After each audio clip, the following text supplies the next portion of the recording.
నంద్యాల జిల్లా శ్రీశైలం కామదహనం కార్యక్రమంలో అపచారం చేశారని హిందూ సంఘాలు అధికారులపై మండిపడ్డారు. ఉత్సవ నిర్వహణలో మన్మధుడి వాహనమైన రామచిలుకను దహనం చేయడంపై అధికారులు వ్యవహరించిన తీరును హిందూ సంఘాల నేతలు తప్పుపడుతున్నారు.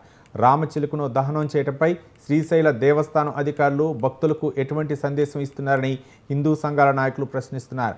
శ్రీశైల దేవస్థానం పండితులు వైదిక కమిటీ అధికారులపై వైఖరిపై ఆగ్రహం వ్యక్తం చేస్తున్నారు. బాధ్యులైన వారిపై ప్రభుత్వం చర్యలు తీసుకోవాలని హిందూ సంఘాల నాయకులు డిమాండ్ చేస్తున్నారు.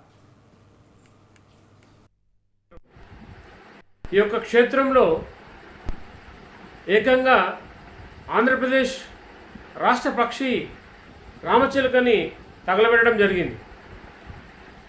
ఇది హోలీ పండుగ ముందు కాముని దహనం చేసుకునే ఆనవాయితీ ఉంది. కాముని చేసే పద్ధతి గత కొన్ని సంవత్సరాల నుంచి కూడా మనము గమనిస్తే ఆవు పిడికలతో మరియు వరిగడ్డితో ఒక చోట పేర్చుకొని దాన్ని తగలబెట్టి మనము కాముని తగలబెట్టామనే భావనతో ఇక్కడ పూజ చేస్తారు. కానీ ఇప్పుడున్నటువంటి ఈవో గారు మరియు ఈ యొక్క ప్రధాన అర్చకులు మరియు వైదిక కమిటీ వాళ్ళకి ఇష్టం వచ్చినట్టుగా వ్యవహరిస్తున్నట్టుగా కనిపిస్తూ ఉంది.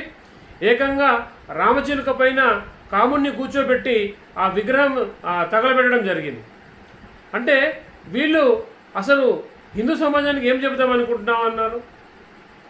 రామచిలుక అనేది రాష్ట్ర పక్షి, ఈ రాష్ట్ర పక్షిని తగలబెడతా ఉన్నారు. కానీ ఇంతవరకు ఎలాంటి చర్యలు లేవు. ఇప్పటికైనా ఆంధ్రప్రదేశ్ ప్రభుత్వం వెంటనే స్పందించి ఈ దాష్టికానికి పాల్పడ్డ ప్రధాన అర్చకులను, వైదిక కమిటీని మరియు అధికారులపైన చర్యలు తీసుకోవాలని చెప్పి హైందవ సంఘాల ఐక్యవేదిక డిమాండ్ చేస్తూ ఉంది.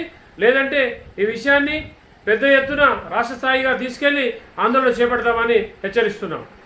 శ్రీశైలం మహాక్షేత్రం